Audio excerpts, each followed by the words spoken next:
Alléluia. Donc, en quelque sorte, ce que ce passage veut nous dire, c'est-à-dire que lorsque nous faisons partie du royaume des cieux, si nous voulons être des vainqueurs, si nous voulons être des personnes qui font la différence, si nous voulons être des personnes qui sont indestructibles, inarrêtables, imbattables, qu'il faudrait que notre foi soit violente.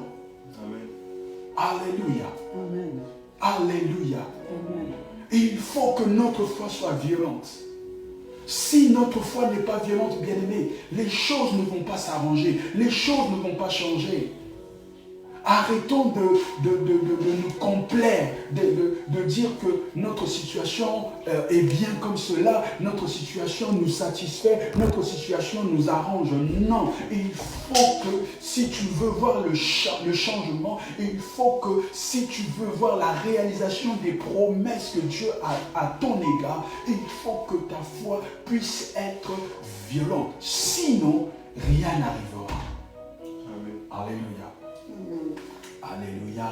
Amen. Est-ce que quelqu'un m'écoute? Amen. Et pourquoi la Bible dit depuis l'époque de Jean-Baptiste? Parce que lorsque vous lisez dans Matthieu chapitre 3, vous allez voir à partir de Matthieu chapitre 3, il nous parle de Jean-Baptiste justement. Parce qu'avant que Jésus n'entre en scène, c'est Jean-Baptiste qui a commencé à préparer le chemin. C'est Jean-Baptiste qui a commencé à annoncer la nouvelle. C'est Jean-Baptiste qui baptisait les autres. Alléluia. Et donc, dans cette multitude de personnes, il y a eu un homme qui s'est levé. Il y a eu un homme du nom de Jean-Baptiste qui s'est levé pour justement annoncer cet évangile, pour préparer la venue du Messie, pour préparer la venue du Christ. Alléluia. Mais il était seul devant toutes ces personnes. Il était seul à annoncer cette bonne nouvelle. Il était seul à proclamer cela. Alléluia. Alléluia. Et donc, pour qu'il soit là, pour qu'il puisse annoncer cette nouvelle, pour qu'il puisse parler de la venue du Seigneur, du Messie, il fallait qu'il soit violent. Il fallait qu'il puisse être déterminé. Il fallait, sinon, il n'aurait pas pu. Regardez même... À un moment donné, il arrive, on va le prendre, on va le jeter en prison et il va mourir. Pourquoi? Parce qu'il a annoncé l'évangile. Amen. Alléluia. Amen. Alléluia. Amen. Est-ce que quelqu'un me suit ce soir? Amen. Je dis à quelqu'un ce soir, c'est que la foi ou la vie en Christ, ce n'est pas une vie de bisounours en fait. Non, arrêtez de vous tromper. Vous pensez que la vie en Christ, c'est une vie de bisounours. Bien aimé, si tu vis une vie de bisounours, le diable ne te fera pas cadeau.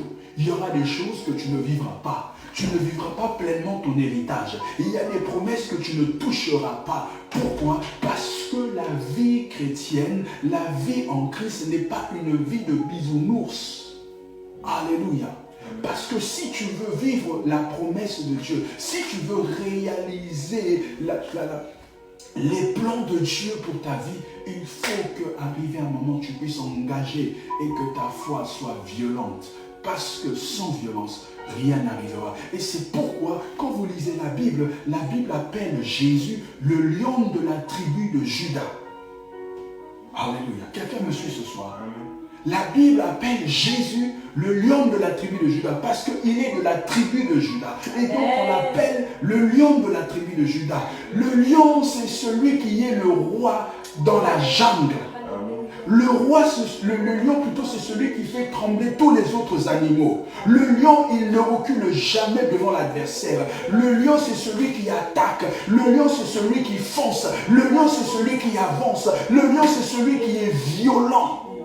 Alléluia. Amen. Alléluia. Amen. Bien-aimé, il y a des choses, tu ne les auras pas si tu passes ton temps à dormir. Il y a des choses, tu ne les auras pas si tu ne pries que 30 minutes par jour. Il y a des choses, tu les auras si tu te lèves et tu fais violence. Tu te dis que tant que je n'aurai pas ce que je cherche, je ne lâche pas. Comme Jacob a dit, je ne te laisserai pas partir si tu ne me bénis bénis pas. Je vais lutter jusqu'à ce que j'obtienne ce que je cherche. C'est ça la violence. Ça veut dire que tant que tu n'es pas heureux, tu n'arrêtes pas. Tant que ta situation n'a pas changé, tu n'arrêtes pas. Tant que tu n'as pas reçu ta guérison, tu n'arrêtes pas. Tu engages ta foi.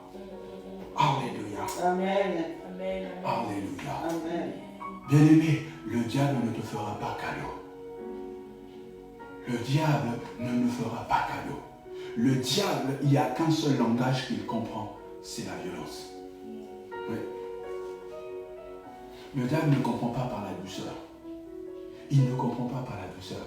Celui qui est sur ta bénédiction, là, celui qui est assis sur ta famille, celui qui est assis sur ton héritage, celui qui est assis sur ta prospérité, celui qui est assis sur ta bénédiction, là, il ne comprend que le langage de la force, il ne comprend que le langage de la violence. Alors si tu n'engages pas une foi violente, bien-aimé, la situation ne va pas changer. Ta situation, elle restera pareille.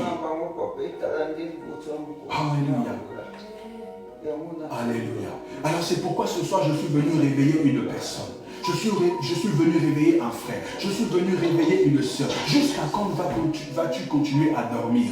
Jusqu'à quand vas-tu continuer à regarder cette situation comme si tu étais spectateur? Jusqu'à quand ta vie, tu seras comme un spectateur? Ta vie, tu la vis comme un spectateur. Tu ne la vis pas comme acteur. Tu es là, tu vois ta vie chambouler devant toi. Tu vois les choses, tu es dépassé. Tu ne sais plus quoi faire. Bien-aimé, il n'y a qu'une seule façon pour que les choses changent. Il faut que tu engages une foi violente. Alléluia. Alléluia. Est-ce que quelqu'un me suit ce soir? Amen. Est-ce que quelqu'un me suit ce soir? Amen. Des complications dans ton mariage. Tu n'es pas encore marié, mais il y a déjà des complications. Il y a des situations qui se passent. Tu vois que ce n'est pas normal. Ce sont des situations qui ne sont pas normales. Pourquoi? Parce qu'il y a quelqu'un qui est assis sur ton mariage. Quelqu'un d'invisible que tu ne peux pas voir avec les yeux charnels, physiques. C'est quelqu'un qui est assis là sur ton mariage. C'est pourquoi il y a des complications que ton mariage n'aboutit pas. Depuis que tu as commencé à faire des projets, le mariage n'aboutit pas. Et tant que tu ne vas pas comprendre que pour cette situation-là, il faut que j'engage une foi violente. Une foi violente, c'est dans la prière. Amen. Alléluia. Amen. Alléluia. Amen. C'est dans la prière, une prière non-stop, une prière non-stop jusqu'à ce que le diable va lâcher. Amen. Alléluia. Alléluia.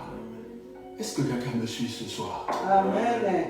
Tu dois prier jusqu'à ce que la situation change. Tu dois prier jusqu'à ce que la vie de tes enfants change. Tu dois prier jusqu'à ce que la personne qui est assise sur ta bénédiction puisse lâcher. Amen. Alléluia. Sinon, il ne lâchera pas. Amen. Il ne lâchera pas. Il ne lâchera pas. Alors ce soir, frère, ce soir, ma soeur, toi qui m'écoutes, fais violence. Fais violence. Arrête de donner des explications à chaque fois. Non. Non. N'attends pas que quelqu'un d'autre vienne prier pour ta situation. Amen. Toi-même, tu dois te lever pour changer ta situation. Amen. Parce que par la prière, bien-aimé, je te dis, par la prière, ta situation peut changer. Et par la prière, ta situation va changer. Amen. Mais vous savez, parfois, ce n'est pas des prières de 30 minutes qui font changer certaines situations. Non, la Bible dit que Jacob a lutté toute la nuit. Toute la nuit. Bien aimé, si vous voulez comprendre la puissance ou l'efficacité de la prière, regardez la vie de Jésus. La Bible dit que Jésus, la nuit, il allait sur la montagne, sur les monts des Oliviers. Toute la nuit, Jésus, il priait. Toute la nuit, il priait. Mais après le matin, lorsqu'il descendait, il arrivait devant les démons. Il n'avait même pas besoin de parler aux démons. Amen. Les démons fuyaient eux-mêmes. Amen. Amen. Alléluia. Bien-aimé, tu veux terroriser le diable. Tu veux que le diable, tu veux que les démons puissent avoir peur de toi. Tu veux que les sorciers puissent se trembler devant toi. Deviens une femme de prière. Deviens un homme de prière. Une personne qui prie sans cesse. C'est des personnes pareilles devant lesquelles les démons fuient. Ils tremblent, ils ont peur. Alléluia. Amen. Alléluia. Amen. Est-ce que quelqu'un me suit ce soir? Amen. Voyez, donc, faites violence. Faites violence à votre corps. Oui, ton corps est fatigué, mais fais violence. C'est ça, faire violence. Lorsque mon corps est fatigué, parce que je reviens du boulot, mon corps ne demande que de dormir. Il veut manger. Non, dis-lui, mon corps là, tu ne vas pas manger. Tu ne vas pas dormir. On va prier. Alléluia. Et quand tu veux jeûner, ton corps qui demande la nourriture, ton corps qui dit, non, on a assez jeûné comme ça, il faut que je mange. Dis-lui, mon corps, non, tu as menti. On va jeûner jusqu'à ce qu'il y ait quelque chose, que je puisse voir quelque chose être changé. Alléluia. Bien aimé, la Bible dit que le prophète, il a demandé à son serviteur, vas-y, va regarder si la pluie tombe. Lui, il était à genoux, il priait à genoux, les mains levées vers le ciel, il priait. Et le serviteur est revenu plusieurs fois, il n'y avait toujours pas la pluie. Mais à la 7e fois, lorsque le serviteur arrive, il dit, j'ai vu un nuage semblable à la paume d'une main. Et c'est seulement là que le prophète a arrêté de prier. Quand il a vu le résultat, il a arrêté de prier. Alléluia. Alléluia. Bien aimé, toi, ta situation ne s'est pas encore arrangée, tu arrêtes de prier. Ta situation n'est pas encore arrangée, tu arrêtes de jeûner. Il y a des situations, il va demander de jeûner, de prier, mais avec foi, en engageant la violence. Avec une foi violente. Et c'est là où il y aura des résultats. Ce démon qui ne voulait pas partir, il partira. Alléluia. Amen. Ce lien qui te retenait va lâcher, mais seulement si tu engages une foi violente. Alléluia. Amen. Alléluia. Amen.